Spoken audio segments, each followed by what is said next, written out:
بسم اللہ الرحمن الرحیم أرأيت الذي يكذب بالدين فذلك الذي يدع اليتيم ولا يحض على طعام المسكين۔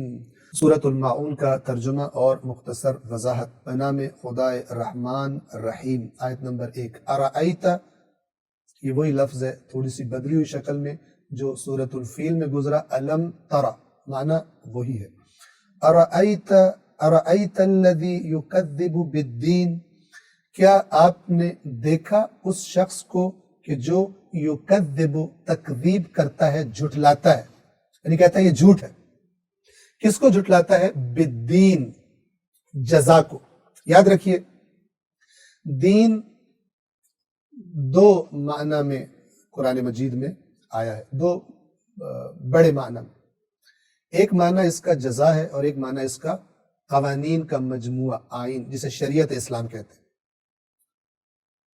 مثال کے طور پہ قرآن کہتا ہے ان الدین عند اللہ الاسلام، یقیناً دین اللہ کے نزدیک اسلام ہے۔ یہاں پہ دین کیا مطلب ہے؟ یعنی آئین، شریعت اسلام، احکام اسلام۔ لیکن جب ہم دیکھتے ہیں مالک یوم الدین، وہاں پر کیا معنی ہے؟ اسلام کے دن کا مالک نہیں، جزا کے دن کا مالک۔ جزا کیا ہوتی ہے؟ کسی اچھے یا برے کام کے نتیجے میں جو بدلہ دیا جاتا ہے اس کو جزا کہتے ہیں۔ کیا آپ نے اس کو دیکھا ہے جو جزا کو جھٹلاتا ہے؟ یہاں پر دین کو اگرچہ اگر کوئی اسلام کے معنی میں لینا چاہے تو امکان ہے، لیکن ترجیح کس معنی کو بنتی ہے؟ اگلی آیات کو دیکھ کر جزا والے معنی کو، کیونکہ آگے نمازیوں کا ذکر بھی ہے، ان نمازیوں کے لیے ہلاکت ہے۔ تو نمازی دین کو جھٹلاتے تھوڑی ہیں، وہ تو کہتے ہیں ہم دین کو، اسلام کو مانتے ہیں، بلکہ اللہ تعالیٰ فرما رہا ہے کہ دین کو بعض ماننے والے بھی جو کہہ چکے ہم نے مان لیے، جزا کو نہیں مانتے، چاہے لاکھ کہتے رہے ہم جزا کو مانتے ہیں۔ کیونکہ آگے جو آیات آ رہی ہیں ان کو اگر ہم مد نظر رکھیں تو ترجیحاً ہم کون سا معنی لیں گے؟ جزا کا معنی لیں گے، اگرچہ دین کا معنی یعنی اسلام والا معنی بھی لیا جا سکتا ہے۔ اگر ہم اسلام والا معنی لیں تو کیا ترجمہ کریں گے؟ کیا آپ نے اس شخص کو دیکھا ہے جو دین اسلام کو جھٹلاتا ہے؟ اور اگر جزا والا معنی کریں گے تو ہم کیا کہیں؟ مالک یوم الدین والا، تو کیا کہیں گے؟ کیا آپ نے اس شخص کو دیکھا ہے جو جزا کو جھٹلاتا ہے؟ مالک یوم الدین، جزا کے دن کا مالک۔ اور یہاں پہ یہ بھی ہم آپ کی خدمت میں عرض کر دیں کہ عربی زبان میں جزا دونوں اچھے اور برے دونوں معنی کے لیے استعمال ہوتا ہے۔ یعنی ہم جو سزا کہتے ہیں عربی زبان میں، اس کے لیے بھی سزا عربی کا لفظ نہیں ہے۔ جزا اچھی بھی ہو سکتی ہے، بری بھی ہو سکتی ہے، دونوں شامل ہیں اس میں۔ جبکہ جب ہم اردو میں کہتے ہیں تو جزا کو اچھے بدلے کے لیے استعمال کرتے ہیں اور اس کے مد مقابل سزا کے لفظ کو استعمال کرتے ہیں۔ اردو میں ایسا ہے، عربی میں جزا میں دونوں، جزا کے معنی میں دونوں شامل ہیں۔ کیا آپ نے اس شخص کو دیکھا ہے جو جزا کو جھٹلاتا ہے؟ کیا مطلب؟ یعنی وہ نہیں مانتا کہ جو وہ کام کر رہا ہے اس پر کوئی انعام ملنا ہے، یا یہ کہ جو وہ غلط کام کر رہا ہے اس پر کوئی اس کی پکڑ ہونی ہے، سزا ملنی ہے، اس کو نہیں مانتا۔ قیامت کو نہیں مانتا، اس کا کوئی حساب کتاب ہونا ہے، اس کو نہیں مانتا۔ اب یہاں پر جب ایک مسلمان اس آیت کو پڑھتا ہے تو کہتا ہے کہ اس آیت سے غیر مسلم لوگ مراد ہیں۔ میں تو الحمدللہ مسلمان ہوں، میں تو قیامت کو بھی مانتا ہوں، چاہے تم دین کا معنی اسلام کرو میں اسے مانتا ہوں، چاہے تم دین کا معنی قیامت کرو، جزا کرو، میں اسے مانتا ہوں، میں تو الحمدللہ، یہ آیت مجھ سے کچھ نہیں کہہ رہی، یہ غلط ہے۔ آیات قرآن میں تدبر کی جو دعوت دی گئی ہے وہ انسان کے آگے اور دریچے بصیرت کے کھول دیتی ہے۔ یہ قرآن مجید کی ہدایت کا نور اس کے دیکھنے کی طاقت کو، یعنی اس کی باطنی طاقت کو، بصیرت کو، اس کی رینج کو بہت زیادہ بڑھا دیتا ہے، بہت دور تک دیکھ لیتا ہے۔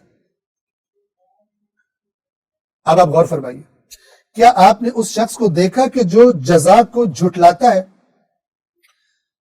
اب مثال کے طور پہ کوئی بندہ کہ میں تو نہیں جھٹلاتا، میں تو مسلمان ہوں، میں تو سارے اصول دین کو مانتا ہوں، میں تو قیامت پر بھی ایمان رکھتا ہوں، قرآن اسے قبول نہیں کرتا زبان سے کہنے کو۔ یہ آیت آپ کو خود بتائے گی کون نہیں مانتا قیامت کو۔ آیت نمبر 2، فَذَلِكَ الَّذِي يَدُعُّ الْيَتِيمَ، تو وہی ہے، یہ وہی شخص ہے جو یتیم کو یدعو دھکے دیتا ہے۔ یہ دھکے دینے سے مراد بدسلوکی ہے، بد اخلاقی ہے۔ دھکے دینا ایک اظہار ہے اس بد اخلاقی کا۔ دوسری علامت کیا ہے قیامت کو، جزا کو جھٹلانے والے کی؟ آیت نمبر 3، وَلَا يَحُضُّ عَلَى طَعَامِ الْمِسْكِينِ، اور ترغیب نہیں دیتا مسکین کو کھلانے کی۔ طعام المسکین، مسکین کو کھانا کھلانے کی ترغیب نہیں دیتا۔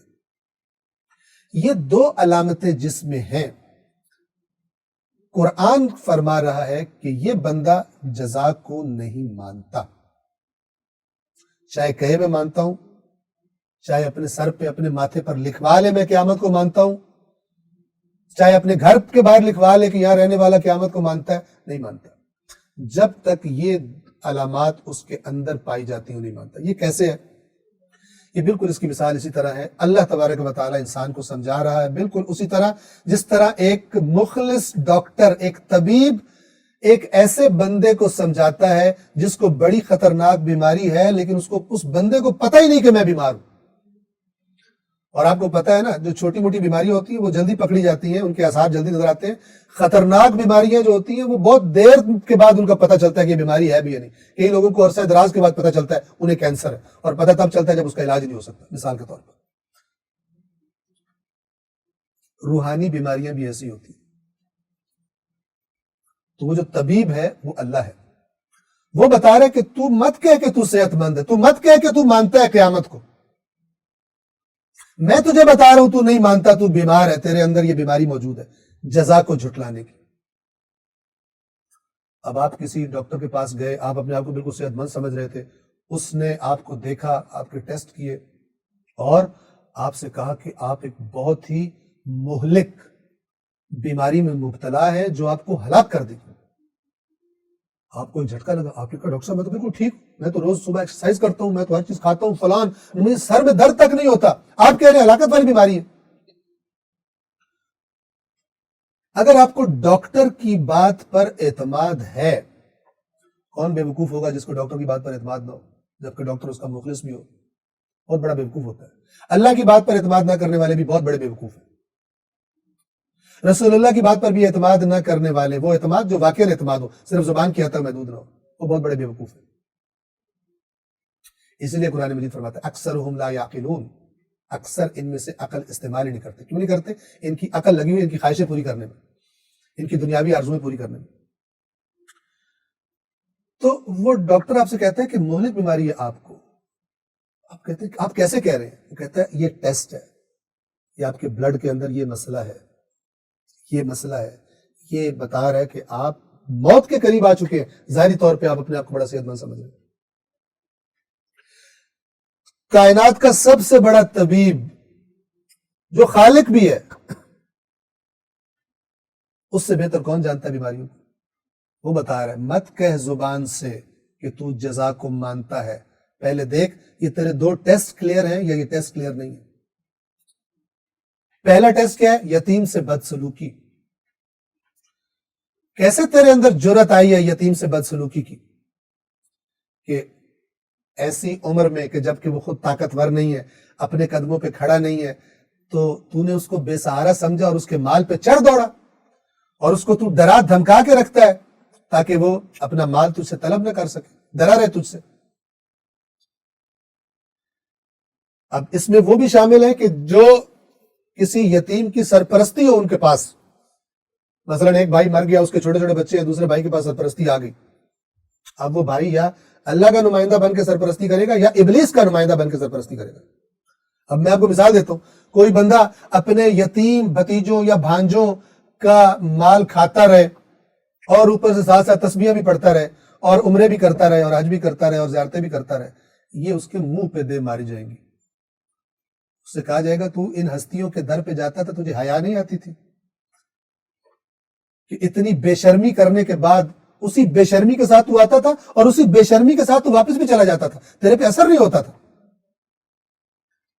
چونکہ انسان دیکھیں بعض اوقات کیا ہوتا ہے، انسان بعض لوگوں کے سامنے گناہ کر رہا ہوتا ہے، لیکن بعض ایسی ہستیاں جن کا وہ احترام کرتا ہے جب اس کو پتہ چلتا ہے ان کو پتہ چل گیا ہے تو اس کو شرم آتی ہے کہ چونکہ ان کا احترام زیادہ کرتا ہے. لیکن ایسا شخص اتنا بے شرم ہے کہ یہ حرام خوری بھی کر رہا ہے, یتیم کا مال بھی کھا رہا ہے مثلا, یا دیگر گناہ رشوت بھی کھا رہا ہے, اور وہ جو سب سے جن ہستیوں سے سب سے زیادہ حیا کرنی چاہیے ان کی زیارت کر کے آتا ہے, پھر بھی اس بے حیا پہ کوئی فرق نہیں پڑتا اور سمجھتا ہے میری بخشش ہو گئی ہے.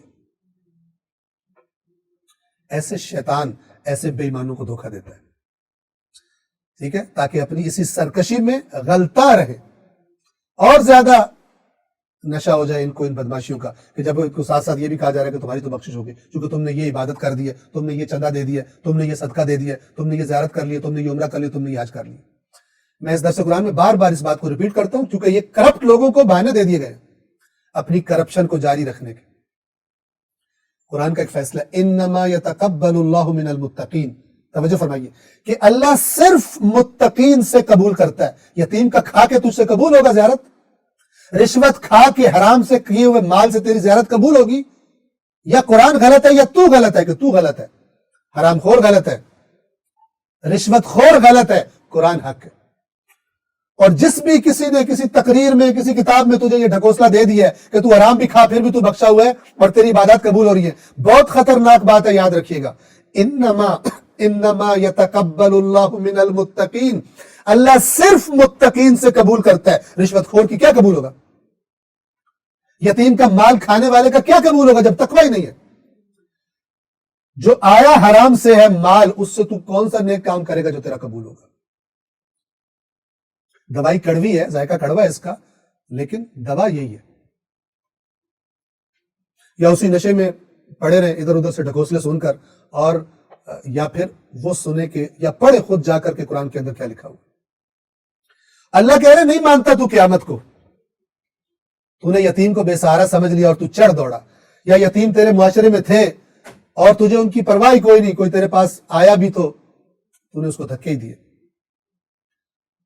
اگر انسان اس کا دائرہ ذرا بڑھائے سوچ سکتا ہے, تو نے یتیم کو دھکے کھانے کے لیے چھوڑ دیا, خود تیرے پاس نرم بستر, تیرے پاس سترنگے دسترخوان اور تیرے پاس طرح طرح کی سواریاں, اور تجھے پتہ ہے کہ یتیم موجود ہیں, اور ویسے تو بڑا علی علی کرتا تھا, اور علی نے تجھے وصیت کی تھی کہ یتیموں کو بھوکا نہ رہنے دینا میرے بعد, تمہارے ہوتے ہوئے یتیموں کے پیٹ خالی نہ رہیں, ان کے منہ خالی نہ رہ جائیں. اور تو کہتا ہے میں بڑا ماننے والا ہوں, میں بہت بڑا مومن ہوں, تو جھوٹ بولتا ہے, تو بہت بڑا فراڈ ہے. قرآن اور اہل بیت, قرآن اور مولا علی جدا ہی نہیں. تو پہلی علامت یتیموں کے بارے میں غلط رویہ اگر ہے, یہ لاکھ کہ میرے اصول دین اتنے ہیں تو میں یہ مانتا ہوں تو میں قیامت کو مانتا ہوں, جھوٹ بولتا ہے. قرآن نہیں مانتا اس کو. قرآن کہہ رہا ہے اگر تو نے دیکھنا ہے اس کو جو قیامت کو جھٹلاتا ہے تو اس کو دیکھ جو یتیم کے ساتھ برا سلوک کرتا ہے. یتیم کو اللہ العلی العظیم.